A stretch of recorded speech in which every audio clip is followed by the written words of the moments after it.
Hello everyone, today I have come up with the topic measurement of angle conversion। तो देखें, इसके लिए जो हमने पहले टर्म यूज किया था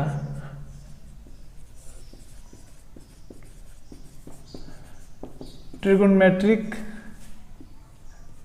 रेशियो, अब हम उसे बोलेंगे ट्रिगोनोमेट्रिक फंक्शन। देखें, आपके दिमाग में एक बात चल रही होगी कि सर क्यों अब ट्रिगोनोमेट्रिकल रेशियो को ट्रिगोनोमेट्रिक फंक्शन बोल रहे हैं। देखें, पहले हम जो वर्ड है फंक्शन, हम इसे डिटेल में मैथ्स में जाके पढ़ेंगे, जो कि मैथ मेरे ही द्वारा पढ़ाई जाएगी, तो वहाँ पे पूरे इसको डिटेल करेंगे। लेकिन अभी हमें फिजिक्स पढ़ना है, तो हमारी पूरी फोकस फिजिक्स के ऊपर है। लेकिन फंक्शन का एक आपको ओवरव्यू दे रहे हैं। देखें, अगर ये मेरे पास कोई मशीन है,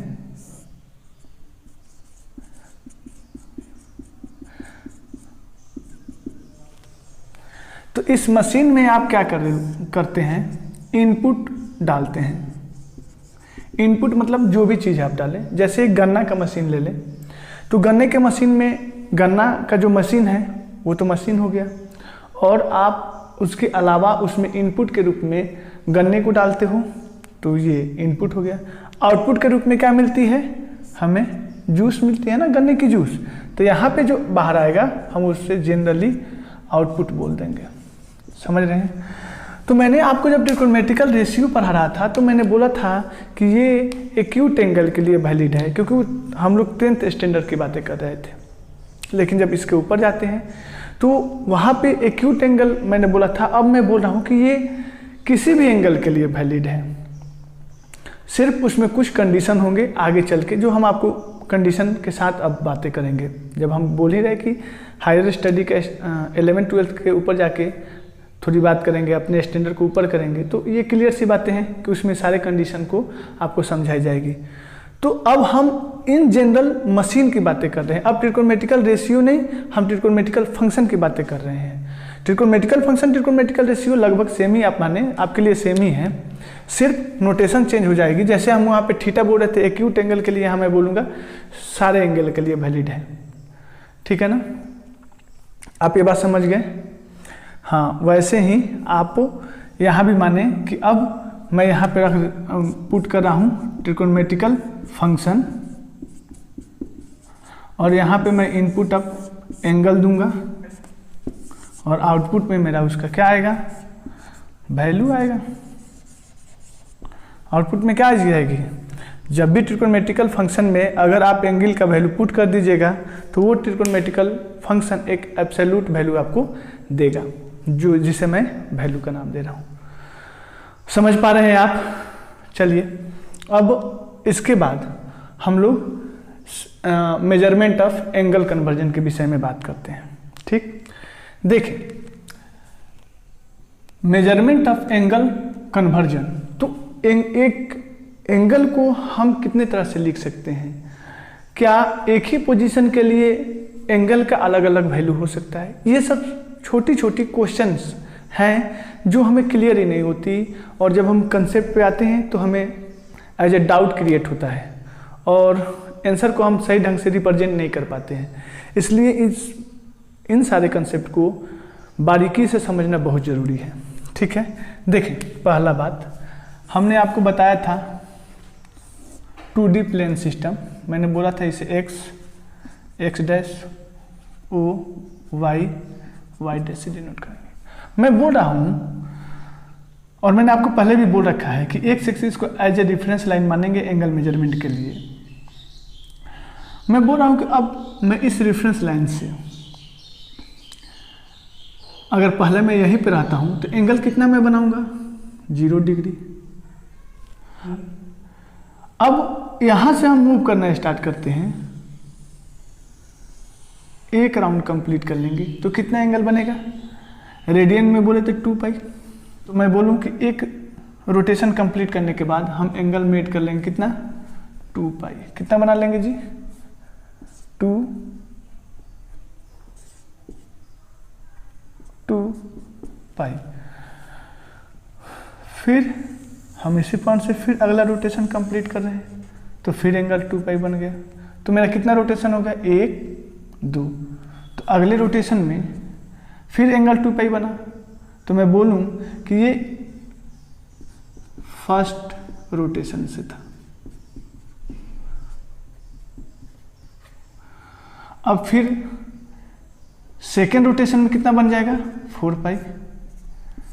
सेकेंड रोटेशन से बना मेरा, कितना बना, 4 पाई। देखें 2 पाई 2 पाई 4 पाई, ऐसे ही सो हम चलेंगे ना। तो कितना बना, एक्चुअली में 2 पाई का मल्टीपल होते जा रहा है, तो मैं इसे n लिख दे रहा हूँ। एक्चुअली में n क्या है,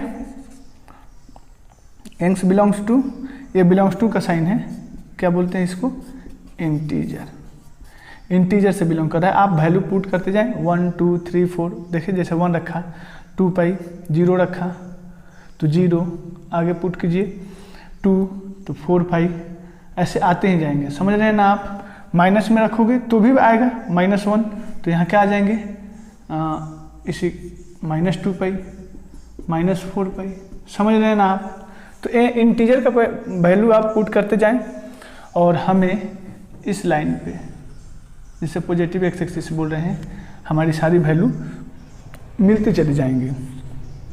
अब हम बात कर रहे हैं दूसरा। देखें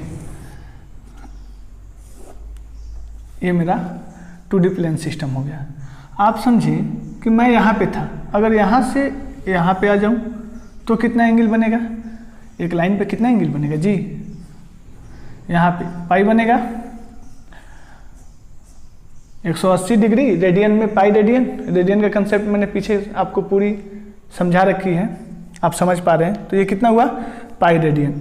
लेकिन अगर मैं ये बोलता हूँ कि देखिए हमने यहाँ से मूव करना चालू किया, पाई तो बन गई, लेकिन मैं यहीं से स्टार्ट करूँ और पूरा एक रोटेशन कंप्लीट कर लूँ, तो कितना बना ये एक रोटेशन में, 2 पाई बना ना। एंगल कितना मैंने रोटेट किया, 2 पाई, और फिर मैं इस पॉइंट से यहाँ पे आ गया, तो कितना बन जाएगा, एक रोटेशन में 2 पाई फिर पाई, तो 2 पाई प्लस पाई कितना हुआ, 3 पाई। अरे हुआ कि नहीं। फिर अगला बार जाऊं तो फिर 2 पाई जुड़ जाएगी ना, और फिर पाई, तो इसमें कितना हो जाएगा, 5 पाई। आप देख रहे हैं। अच्छा यही रोटेशन मैं क्लॉकवाइज करूं, देखिए यहाँ से ये एक रोटेशन मैंने कंप्लीट किया, तो आप कितना बोलोगे, -पाई। लेकिन मैं यहीं से फिर आगे बढ़ते हुए यहाँ पे आ गया, तो कंप्लीट हो गया, यहाँ से यूं 2 पाई, और फिर आगे क्लॉकवाइज मूव करते हुए यहाँ पे आ गया, कितना हो गया, तो -2 पाई तो बना लिया था। माइनस क्यों, क्योंकि इस बार मेरा मूवमेंट क्लॉकवाइज है। मैंने पहले भी आपको समझा रखी थी, क्लॉकवाइज जो भी एंगल मेजर करेंगे निगेटिव साइन के साथ, और एंटी क्लॉकवाइज जो भी मेजर करेंगे पॉजिटिव साइन के साथ लिखेंगे। ओके, तो पूरा एक टर्न 2 पाई, और फिर आगे यहाँ से यहाँ तक आ गया पाई, तो -पाई, कितना हुआ, -3 पाई। देख रहे हैं, तो इधर भी -3 पाई, ऐसे मूव करते जाएंगे। ठीक है, तो क्या हम यहाँ इंटीजर के फॉर्म में लिखना चाहें तो मेरा ऑड मल्टीपल आ रहा है, तो ऑड मल्टीपल लिखने का मतलब क्या है, 2n + 1, n का वैल्यू आप पुट करते जाओ, 1 2 3 -1 -2 -3, आपकी वैल्यू मिलती जाएगी, और ये हो गया पाई। मतलब निगेटिव एक्स एक्सिस पे अगर कोई भी एंगल आएगा तो वो क्या होगा, ऑड मल्टीपल ऑफ पाई होगा। अगर पॉजिटिव एक्सिस पे जो भी एंगल रिप्रेजेंट करना होगा वो हमेशा इवन मल्टीपल ऑफ क्या आएगा, पाई आएगा। इसे ऐसे लिख सकते हैं ना, 2n पाई, और 2n क्या है, 2 से डिवाइड है ना, तो इवन मल्टीपल ऑफ पाई आएगा। आप समझ रहे हैं। तो मैंने आपको पॉजिटिव एक्स एक्सिस का भी वैल्यू समझा दिया, निगेटिव एक्स एक्सिस पे भी वैल्यू समझा दिया कि किस तरह से एंगल वहाँ पे रिप्रेजेंट किए जा सकते हैं। आपको याद रखना है कि पॉजिटिव एक्स एक्सिस पे हमारा जो भी एंगल आएगा इवन मल्टीपल ऑफ पाई आएगा, और निगेटिव एक्सिस पे जो भी आएगा वो ऑड मल्टीपल ऑफ पाई आएगा।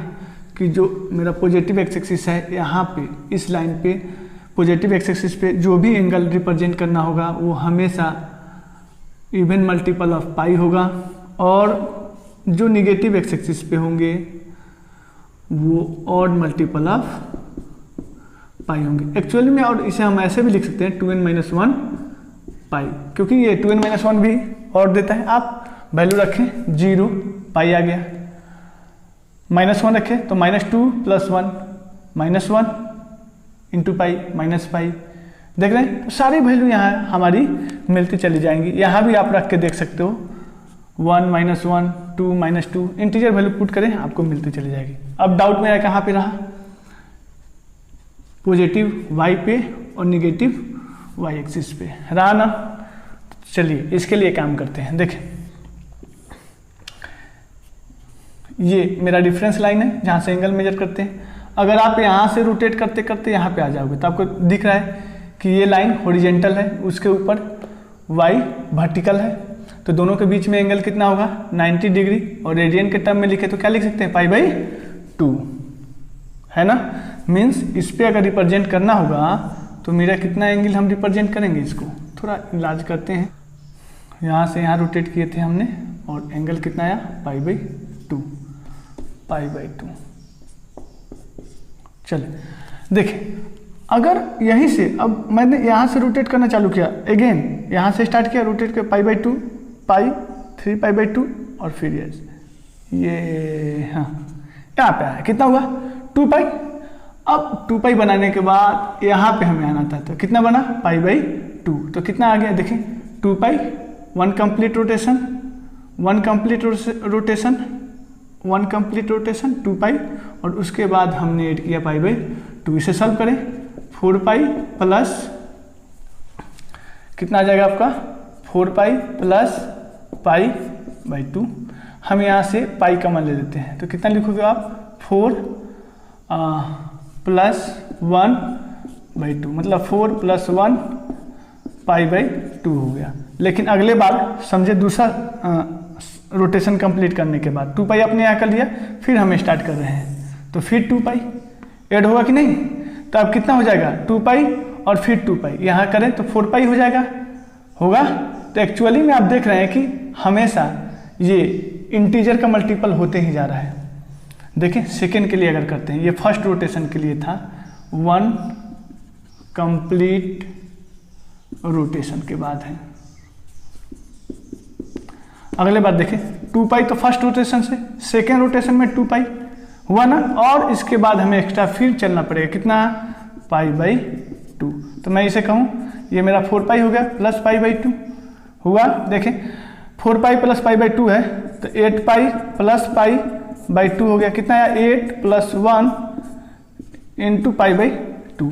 तो देख रहे हैं यहाँ से 2 से मल्टीप्लाई हो गया कि नहीं, दिख रहा है आपको। ओके तो मतलब क्या, मतलब ये कि अब तीसरे राउंड के लिए लिखना पड़ेगा तो मैं लिखूंगा 2 पाई और इंटीजर n से मल्टीप्लाई कर दिया थर्ड तो ये 6 हो जाएगा और इसमें प्लस π/2 ऐड कर लो। तो जनरल वैल्यू लिखो तो कैसे लिख सकता हूँ, क्योंकि जनरल के टर्म में होगा ना किसी भी इंटीजर के लिए, तो कैसे लिख सकते हैं हम 2 LCM ले लिया तो ये 2 हो गया, मल्टीप्लाई करते हैं तो 4 पाई n प्लस पाई, यहाँ से π/2 कॉमन ले लो तो 4n + 1 इंटू π/2। मैं डायरेक्ट लिख सकता था लेकिन आपको मैं पूरा स्टेप समझा के काम कर रहा हूँ ताकि आप समझ पाएँ कि ये रिजल्ट आती कैसे है।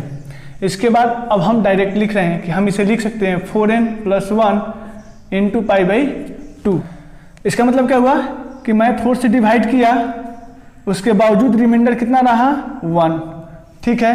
अर्थात इस पोजीशन पे पता करना होगा कि एंगल का कौन सा वैल्यू लाई करेगा, तो आप करोगे क्या कि जो भी नंबर हो उसे 4 से डिवाइड करो, डिवाइड करने के बाद अगर रिमाइंडर 1 आता है इसका मतलब वो पॉजिटिव y एक्सिस पे उसका लोकेशन होगा। जैसे एग्जांपल के लिए देखें मैंने 21 पाई दिया, मैं पूछूँ कि कहाँ पे लाई करेगा, तो आप ये 21 पाई को क्या करें 20 को 4 से डिवाइड करें कीजिएगा तो कितना आएगा 4 5 जा 20। देखिए 21 में 4 से करो 4 5 जा 21 रिमाइंडर रहा ना 1 रिमाइंडर रहा, तो ये इसकी पोजीशन कहाँ पे होगी यहाँ पे, समझ में आ रही है। मतलब 21 पाई इसी पॉजिटिव y एक्सिस पे लाई करेगा। कोई दिक्कत नहीं, ओके। अगर दिक्कत हो तो कमेंट कर सकते हैं आप, फिर से आपको समझा दी जाएगी। देखिए इसके बाद क्या इसे और भी कोई तरीका है लिखने के लिए? है, कंफ्यूज नहीं होना है, इसीलिए मैं टोटल जितने भी पैटर्न होते हैं लिखने के लिए एक बार मैं समझा रहा हूँ, आप आराम से समझिए इस बात को। देखिए 4n + 1 है इंटू π/2 है, मैं इसमें करके आ रहा हूँ 4n में 4 मैंने ऐड कर लिया, लेकिन मुझे तो एक्चुअली क्वेश्चन में 1 दिया हुआ है ना, तो मैं यहाँ 3 सब्सट्रैक्ट कर दूँ, तो जितना ये क्वांटिटी लिखा गया है उतना ही ये भी क्वांटिटी रिप्रेजेंट करिए, सेम क्वांटिटी रिप्रेजेंट कर रहा है दोनों, इनटू क्या हो गया π/2। तो क्या मैं यहाँ से बोल सकता हूँ कि एक्चुअली में जो 4n + 4 है ये 4 से डिविजिबल है, और कोई भी नंबर अगर 4 से डिविजिबल होगा तो इसका एक पैटर्न होता है। जैसे मैं बोलूँ कि 4, 8, 12, तो ये क्या 4 से डिविजिबल है? तो है, तो इसे हम लिख सकते हैं 4n। अब यहाँ पे आपको समझ में आ गया कि 1 रखेंगे तो 4 आएगा, 2 रखेंगे तो 8 आएगा, 3 रखेंगे तो 12 आएगा, ये सारे नंबर 4 से डिविजिबल है। तो वैसे ही ये कोई भी नंबर हो लेकिन 4 से डिविजिबल है, तो उसको ऐसे भी तो लिख सकते हैं हम लोग 4n। सिर्फ रिप्रेजेंट करने की बातें हम कर रहे हैं, रिप्रेजेंट करने के लिए बोल सकते हैं कि ये भी 4 से डिविजिबल है, ये भी 4 से डिविजिबल है, और क्या हुआ -3। तो ये रिप्रेजेंट करने का एक तरीका होता है। कभी कभी आप लोग देखिएगा स्टैंडर्ड बुक में कि y एक्सिस जो होता है इसे लिखा रहेगा 4n - 3 π/2, आप समझ रहे हैं? तो वो भी मतलब सेम ही है, लेकिन हमारा यहाँ से डिफिनीशन निकल जा रहा है कि 4 से डिवाइड करने के बाद अगर 1 रिमाइंडर बच रहा है, इसका मतलब है कि दिया गया एंगल पॉजिटिव y एक्सिस को रिप्रेजेंट कर रहा है, वहीं इसी पे कहीं ना कहीं लाई करेगा, वो इसी पे लाई करेगा, 100% फिक्स है। चले अब क्या बचा मेरा पोजीशन, इसका मतलब हम y एक्सिस को क्या लिख सकते हैं कि 4n + 1 इंटू π/2 करेगा, या क्या बोल सकते हैं 4n - 3 इंटू π/2 टाइप का अगर कोई भी नंबर मिलेगा तो पॉजिटिव y एक्सिस पे लाई करेगा। अब क्या मेरा बचा 4th नंबर, ठीक है ना, निगेटिव x एक्सिस, इसके लिए काम करते हैं। अब देखें, अब मेरा एंगल मेजरमेंट किसके लिए बचा, निगेटिव y एक्सिस के लिए, इसके लिए। फिर मैंने बोला भाई रेफरेंस लाइन तो मेरा यही है, यहीं से मेजर करना है, मतलब x एक्सिस से मेजर करना है। तो मैं बोलूँ, देखिए ध्यान रखें, मैं बोलूँ यहाँ पे, तो क्या मैं ऐसे बोल सकता हूँ कि मैं ऐसे एंटी क्लॉकवाइज 1 कंप्लीट रोटेशन किया तो कितना हुआ, आप बोलोगे सर 2π एंगल अपने एक रोटेशन में कवर कर लिया, और मैं यहाँ से इस पॉइंट पे आना है, तो इस बार मैंने क्लॉकवाइज चला, और आप जानते हो कितना चले, तो -π/2, -π/2। तो आप क्या बोलोगे कि सर यहाँ पे आने के लिए आपने क्या किया, एक कंप्लीट रोटेशन किए एंटी क्लॉकवाइज में, उसके बाद -π/2 चल दिए किधर, क्लॉकवाइज में, तो टोटल एंगल कितना, तो मैं बोलूँगा कि 2π चलो आप, उसमें से -π/2 एंटी क्लॉकवाइज चल लो, क्योंकि माइनस क्या साइन रिप्रेजेंट करता है, एंटी क्लॉकवाइज को, इसलिए मैंने -π/2 लिखा। तो 2π -π/2 ये किस वैल्यू को रिप्रेजेंट कर रहा है, यहाँ पे। अगले रोटेशन में फिर 2π जुड़ जाएगा, तो ये क्या हो जाएगा 4π, और फिर -π/2। एक्चुअली में यहाँ n से अब मल्टीप्लाई कर दें, ये नंबर ऑफ रोटेशन, अगर 5 रोटेशन है तो 5, 10 रोटेशन है 10, 2000 टाइम्स आप रोटेट करना चाहते हो तो यहाँ पे n का वैल्यू 2000 रख दो। ये किसी भी एंगल के लिए वैलिड है, समझ पा रहे हैं आप। तो जनरल कितना मैं लिखूँ, 2nπ -π/2, यहाँ पे एलसीएम लेते हैं तो क्या हो जाएगा 4nπ -π/2, यहाँ से π/2 कॉमन ले ले, 4n - 1 इंटू π/2। तो आप ये भी बात जानते हैं कि किसी भी डिवीजन का रिमाइंडर कभी भी निगेटिव नहीं होता। अभी आप कभी भी 2 नंबर में डिवाइड करोगे तो उसका रिमाइंडर कभी निगेटिव नहीं मिलेगा, और यहाँ पे इसका मतलब क्या हुआ कि 4 से डिवाइड किया रिमाइंडर -1 बचा, नहीं, ये गलत है, रिमाइंडर कभी निगेटिव होता ही नहीं।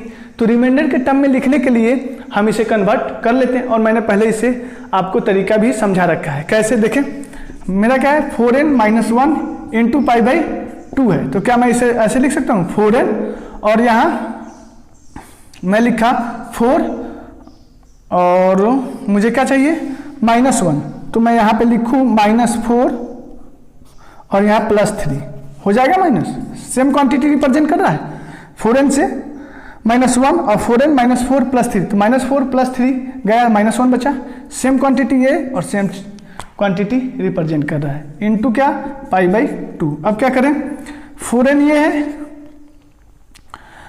क्यों? क्योंकि मैंने पिछले बार भी आपको बताया था कि ये सिर्फ एक रिप्रेजेंट करने का तरीका है। ये भी बता रहा है कि जो भी नंबर यहाँ पे आएगा वो 4 से डिविजिबल है और उसका रिमाइंडर 3 है। तो मैं इसी बात को लिख सकता हूँ कि कोई भी नंबर अगर 4 से डिविजिबल होगा तो उसे लिखने का ये भी तरीका होता है 4 × n।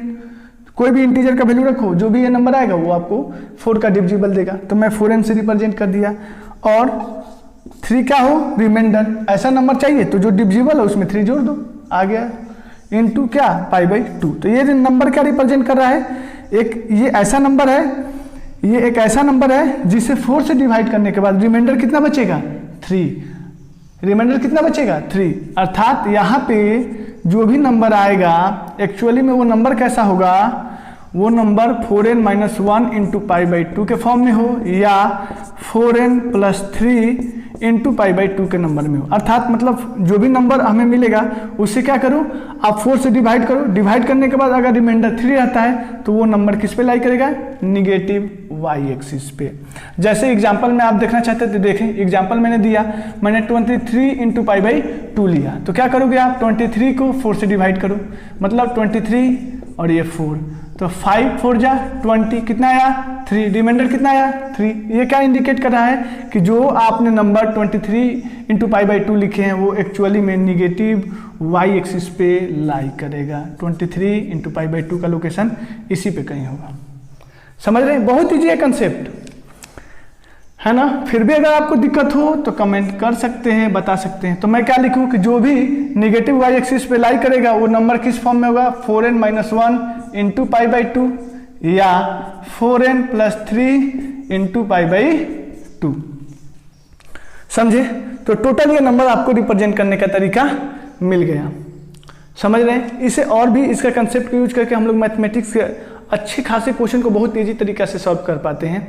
लेकिन अब उतने हमें डीप में जाना नहीं है, हमारे फिजिक्स में यही मल्टीपल शो करते हैं और बच्चे कंफ्यूज हो जाते हैं। भाई 4n हमें दे दिया, 4n + 1 × π/2, ये कहाँ पे लाई करेगा भैया, क्या रिप्रेजेंट कर रहा है? भैया कुछ नहीं, एंगल रिप्रेजेंट कर रहा है और ये बता रहा है कि पॉजिटिव y एक्सिस पे लाई करेगा। समझे? ज़्यादा कुछ सोचना नहीं है। कोई भी इवन नंबर दे दिया और उसके साथ पाई मल्टीपल है, कहाँ पे लाई करेगा जी, पॉजिटिव x एक्सिस पे लाई करेगा। कोई भी और नंबर दे दिया और उसका पाई मल्टीपल है तो कहाँ पे लाई करेगा जी, निगेटिव x एक्सिस पे लाई करेगा। समझ रहे हैं? कोई भी नंबर दे दिया और π/2 का मल्टीपल है तो पहले आप क्या करें, अब ऐसा नहीं कभी दे देता है कि 24 × π/2, ये कहाँ पे लाई करेगा, तो आप 24 को 4 से डिवाइड करो। भैया ये तो देख रहे हैं ना, यार कैंसिल हो रहा है, इतना तो दिमाग होगा ना। समझ रहे हैं आप, 12 × π हो गया, ठीक है। तो एक्चुअल में क्या, इवन नंबर × π है तो कहाँ पे लाई करेगा जी, पॉजिटिव x एक्सिस पे, यहाँ पे इसका पोजीशन होगा, हाँ या ना, 12 × π। समझ रहे हैं? मैं वैसे नंबर का बोल रहा हूँ जो 4 से कंप्लीट डिविजिबल नहीं हो रहा है, तो वहाँ पे जाए। समझ पा रहे हैं? तो आपकी काम बन जाएगी। जैसे मैंने दिया 27 × π/2, अब इसे करो तो 27 को क्या करें, 4 से डिवाइड करो। 4 से डिवाइड किया, कितना हो जाएगा, 6 4 जा 24, कितना आया, 3। देखें रिमाइंडर 3 है, इसका मतलब क्या हुआ, कहाँ पे लाई करेगा, कहाँ पे लाई करेगा, नेगेटिव y एक्सिस पे। लेकिन इसमें एक कंसेप्ट ऐसा आता है जब बच्चे कंफ्यूज कर जाते हैं, अगर अभी हम नहीं आपके साथ डील करें तो हो सकता है आप कमेंट में उसे तुरंत लिख देंगे कि सर आप ये बताओ नंबर कहाँ पे लाई करेगा। तो अभी मैं उसका कंसेप्ट क्लियर कर देता हूँ, पता नहीं आपको पता है कि नहीं। देखिए आप, जैसे कि मैंने पूछा -23 × π/2, अब माइनस लग गया तो कहाँ पे लाई करेगा। भैया मैं अभी भी बता रहा हूँ, जो नेचर है ना, रिमाइंडर को देख के तो हम डिसाइड करें। Reminder 1 positive y axis, reminder 3 negative y axis, हाँ है ना। तो अब उल्टा कर देना है, जैसे रिमाइंडर यहाँ 1 आया, निगेटिव है, तो हम ये 1 पे नहीं, मतलब आप पॉजिटिव y एक्सिस पे नहीं, निगेटिव y एक्सिस पे लाई करेगा। मैंने कोई नंबर मिला, डिवाइड किया, जैसे मैंने दिया -27 π/2, ये दोनों एग्जाम्पल को लेते हैं। देखें ये क्या बता रहा है, 23 है, 4 से डिवाइड करो, 5 टाइम्स 20 आएगा, 3 रिमाइंडर बचा, तो ये कितना हुआ, 3 रिमाइंडर रहा। तो आपके अनुसार ये कहाँ आना चाहिए, निगेटिव y एक्सिस पे आना चाहिए ना, लेकिन पहले से निगेटिव लगा हुआ है तो रिवर्स हो जाएगा ना, ऊपर कर दो, ये कहाँ पे चला जाएगा, पॉजिटिव y एक्सिस पे। अरे समझ में आई कि नहीं? तो हम ये रिप्रेजेंट करेंगे कि 23 pi by 2 positive y axis पे लाई करेगा। समझ में आ रही है? अरे समझ में आ रही है आपको? हाँ या ना? आप कमेंट करके बताओगे। यहाँ पे देखिए 27 इंटू पाई बाई 2 है, तो फिर इसे 4 से डिवाइड करो। 6 4 जा 24, तो वहीं फिर 3 रिमाइंडर आएगा ना, फिर 3 रिमाइंडर आएगा। तो ये कहाँ पे लाई करेगा आपके अनुसार? यहाँ पे, लेकिन माइनस है तो कहाँ पे मैं भेज दूंगा? ऊपर, मतलब यहाँ पे -27 इंटू पाई बाई 2 लाई करेगा। अरे समझ में आ रही है? बस रिवर्स करें, जहां भी निगेटिव आए तो रिमाइंडर से डिसाइड करते हैं। तो आप निगेटिव टर्म को भूलें, पहले 23 को 4 से डिवाइड करें, रिमाइंडर देखें क्या आया 3, लाई करना चाहिए इसे निगेटिव वाई एक्सिस पे, लेकिन निगेटिव की वजह से ये रिवर्स हो जाएगा, चला जाएगा पॉजिटिव वाई एक्सिस पे। समझ में आ रहा है? जैसे मैंने दिया -21 इंटू पाई बाई 2, तो ये कहाँ पे लाई करेगा? 4 से डिवाइड करो, 4 5 जा 20, कितना बचा रिमाइंडर? 1 लाई कहाँ पे करना चाहिए हमें? पॉजिटिव वाई एक्सिस पे लाई करना चाहिए ना, लेकिन क्या है? निगेटिव है, और इस निगेटिव की वजह से अब ये हमारा पॉजिटिव वाई एक्सिस पे नहीं लाई करके कहाँ पे लाई करेगा? निगेटिव वाई एक्सिस पे। रिवर्स कर देना है इसको, क्या कर देना है? रिवर्स। अरे समझ में आ रही है? एक ही चीज को मैंने 2-4 बार बोल दिया, अगर नहीं एक बार में समझ में आए तो आप वीडियो को फिर बैक जाएं, फिर से सुने, फिर समझें, अगर नहीं आए तो कमेंट करें। समझ में आ गई? अब मैंने पूरी ये कंसेप्ट आपके साथ डील कर दी। ओके।